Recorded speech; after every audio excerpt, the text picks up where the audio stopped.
اور ابھی آپ کو لیے چلتے ہیں اسلام آباد، جہاں وزیر اطلاعات فواد چودھری میڈیا سے گفتگو کر رہے ہیں۔ اس کے بعد میں یہ آج شہباز شریف صاحب کی جو پریس کانفرنس ہوئی ہے، میں ایک بات واضح کر دوں کہ بہت لوگوں کے خواب چکنا چور ہونے ہیں، لیکن جس طرح سے شہباز شریف کا وزیر اعظم کا خواب ٹوٹ کے کرچی کرچی ہونا ہے، بڑے کم لوگوں کے ہونے ہیں۔ یہ جو گھر بیٹھے وزیر اعظم بن گئے ہیں، میں تو حیران ہوں کہ ایک عدالت سے ضمانت پہ بیٹھے ہوئے اور وہ کہہ رہے ہیں کہ یہ میں وزیر اعظم کا امیدوار بن گیا ہوں۔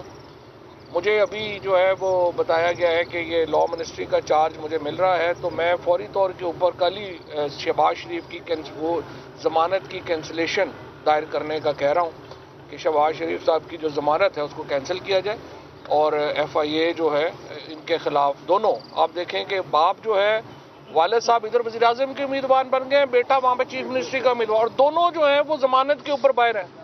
کوئی شرم ہوتی ہے، کوئی حیا ہوتی ہے؟ یہ ملک ہے یا ایک تماشا ہی بنا دیا آپ نے؟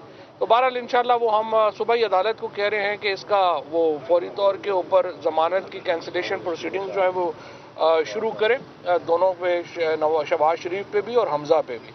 اور جس طریقے کی آج انہوں نے جس طرح سے گفتگو کی معیشت کے اوپر، تو خیر ہم ابھی بات جو ہے وہ کر لیں گے، لیکن سیاسی اعتبار سے ابھی 48 گھنٹے ہیں۔ 48 گھنٹوں میں بہت سارے منٹ ہیں، ان بہت سارے منٹس جو ہیں ان میں بہت سارا پیچ و خم ہے، اس میں بہت ساری چیزیں ہیں، اور میں نے پہلے بھی کہا تھا وزیر اعظم انشاءاللہ عمران خان، اور یہ جو شیروانیاں سلا کے بیٹھے ہوئے ہیں، ان کی شیروانیاں ٹنگی رہ جائیں گی جہاں جہاں پہ ٹنگی ہوئی ہیں۔ ان کو صرف یہ ہے کہ اپنے پجامے نہیں ملنے، شیروانیاں وہیں رہ جائیں گی۔ اور انشاءاللہ تعالی پاکستان کی جو اس وقت کی سیاست ہے، کسی طور کے اوپر اس ملک کے عوام یہ الاؤ نہیں کریں گے، اس چیز کو بالکل وہ الاؤ نہیں کریں گے کہ کسی باہر کے ملک کے دارالخلافے میں بیٹھ کے پاکستان کے اندر حکومت تبدیل کر دی جائے، چند $100 ملین یہاں پہ خرچ ہوں اور حکومت بدل دی جائے۔ کل رات کو جو رپورٹ ہوا، جس طرح سے آپ نے دیکھا کہ جو منحرف اراکین ہیں کس طرح سے ان کی ملاقاتیں ہوئیں، اس کا بھی نوٹ لیا گیا ہے، اور ان منحرف اراکین کے خلاف بھی اب جو کارروائی ہے وہ آگے بڑھے گی۔ جو قانونی ٹیم کی آج ملاقات ہوئی ہے، قانونی ٹیم نے بھی اپنی جو اس کے اوپر حکمت عملی ہے وہ طے کر لی ہے، اور مجھے امید ہے کہ ہم کل تک سپریم کورٹ کو بھی رجوع کر پائیں گے، اور اس کے مطابق جو آرٹیکل 184 کی پروسیڈنگز ہیں ان میں ہم چاہتے ہیں کہ سپریم کورٹ یہ دیکھے کہ کیسے ممکن ہے کہ کسی ایک ایسی نو کانفیڈنس موو جس کو باہر بیٹھ کے ڈرافٹ کیا گیا ہو، اس کو پاکستان بھیجا گیا ہو، اور راتوں رات جب وہ موو آئے اور کہا جائے کہ یہ موو کے اوپر ہمارے تعلقات ڈپینڈ کرتے ہیں، اور اس کے بعد اچانک 22 لوگ ہمارا جو ہے ان کا ضمیر جاگ جائے، یعنی ایسے لوگوں کا بھی ضمیر جاگ گیا جن کا ضمیر کے ہجے بھی جن کو نہیں آتے، اور ایسی جو ہمارے، اور پھر جو بات ہوئی ہم نے کہا جو اتحادی ہیں وہ آئیں اور شہادت دیکھیں کہ اس بین الاقوامی کانسپریسی کی کیا ہے۔ انہوں نے انکار کر دیا، وہ اسپیشل کیبنٹ میٹنگ میں تشریف نہیں لائے۔ اس کے بعد شہباز شریف نے کہا کہ اگر یہ خط ہمیں دکھا دیا جائے تو ہو سکتا ہے میں ادھر کھڑا ہو جاؤں۔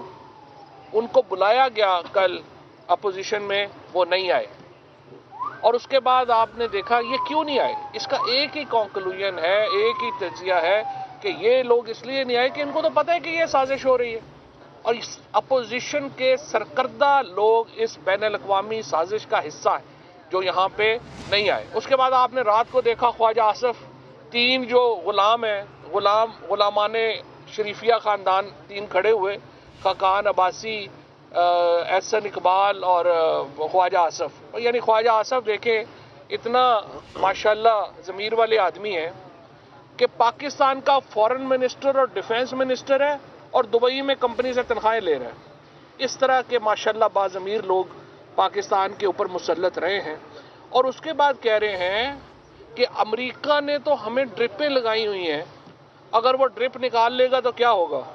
خواجہ صاحب اس سے بہتر ہے آپ وہ ڈرپ نکل جائے. جس قدر بغیرتی کی زندگی آپ نے پاکستان کے عوام کو اور پاکستان کو دی ہے، اس طرح کی زندگی گزارنا ممکن ہی نہیں ہے پاکستان کے لیے. پاکستان کے عوام ایک غیرت مند قوم کے لوگ ہیں. یہ پاکستان کی بدقسمتی ہے کہ باہر سے آپ جیسے لوگ پاکستان کے اوپر مسلط رہے، اور جس طرح کے وزیر خارجہ، وزرائے خارجہ پاکستان کے اوپر مسلط رہے. آپ دیکھیے زرداری صاحب کے دور میں یہ جو ہنا ربانی ہر رات کو میں دیکھ رہا تھا کہ ہر ٹی وی پہ وہ ماشاءاللہ بیٹھی ہوئی تھی. آپ کو تو پتہ ہی نہیں تھا ڈرون حملے کیا ہو رہے ہیں یا کہاں پہ ہو رہے ہیں. آپ سے تو پوچھتا تھا کوئی؟ آپ کے تو صرف برکن بیگ مشہور تھے آپ کی خارجہ پالیسی کے ماشاءاللہ. سوائے اس کے کہ آپ برکن بیگ جو کہ 15 20 25 لاکھ کا بیگ ہے وہ لے کے کبھی ادھر گھوم جاتی تھی کبھی ادھر گھوم جاتی تھی. یہ سارا اصل میں ایک بے شرم لوگوں کا گروہ ہے جو بین الاقوامی مدد سے پاکستان کے اوپر قبضہ کرنا چاہتا ہے. پاکستان کے لوگ اس سازش کو پہچان گئے ہیں، وہ اٹھ کھڑے ہوئے ہیں. آج پورے پاکستان میں بے ضمیر لوگوں کے خلاف مظاہرے ہوئے ہیں. میں ان تمام لوگوں کو، پی ٹی آئی کے کارکنان کو سلام پیش کرتا ہوں جنہوں نے آج ان مظاہروں میں حصہ لیا. آپ ہمارے ہیرو ہیں. جو لوگ اس وقت ان بے ضمیر لوگوں کے خلاف کھڑے ہیں، میں ان کو اپنا ہیرو سمجھتا ہوں اور میں ان کو سلام پیش کرتا ہوں. انشاءاللہ پاکستان کی قیادت عمران خان جیسے غیرت مند لیڈر کے پاس رہے گی. ہم کبھی پاکستان کو جھکنے نہیں دیں گے، پاکستانی قوم کو بکنے نہیں دیں گے، اور انشاءاللہ اسی طرح یہ ملک آگے چل سکتا ہے. یہ گر کے ڈرپوں کے سہارے ملک آگے نہیں چل سکتا. ہمارا جی، بسم اللہ الرحمن الرحیم.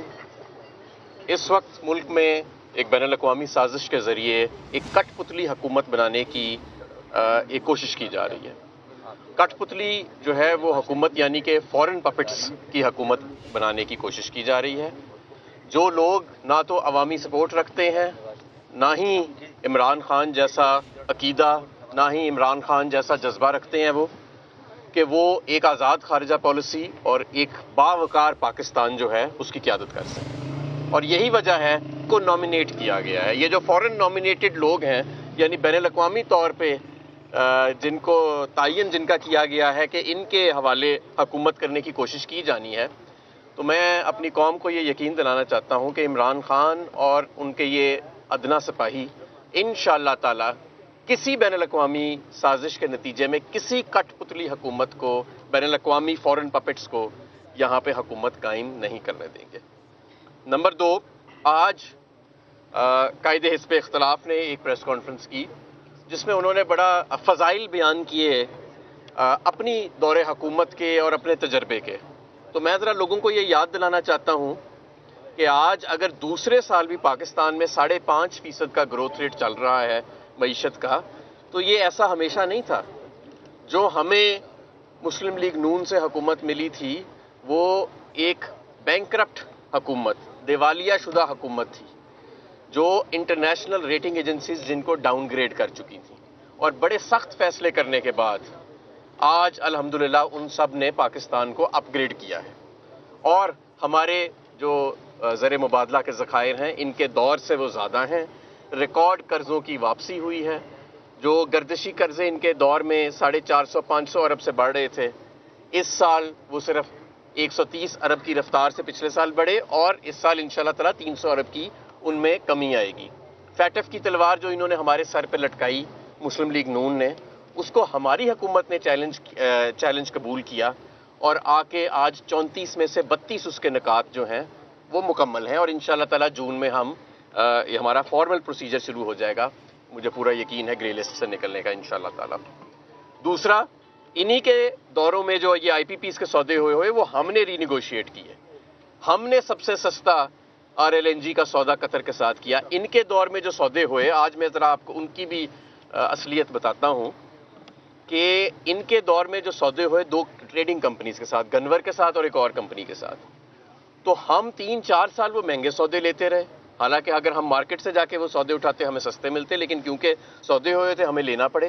اور اب جبکہ انٹرنیشنل مارکیٹ اوپر ہوئی ہے اور اب ان سودوں کا کوئی ہمیں فائدہ پہنچنا تھا، وہ ڈیفالٹ کر گئے.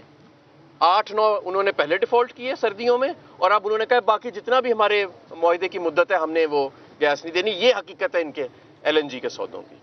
ان کے لگائے گئے امپورٹڈ پلانٹس، امپورٹڈ ایندھن پہ چلنے والے پلانٹس، جن کا آج کل ایندھن دنیا میں نایاب ہوا ہے، مہنگا ہو گیا ہے، اس کی وجہ سے 183 ارب سے 2013 میں آج 850 ارب کے گردشی جو کیپیسٹی پیمنٹس ہے وہ پہنچی ہوئی ہیں.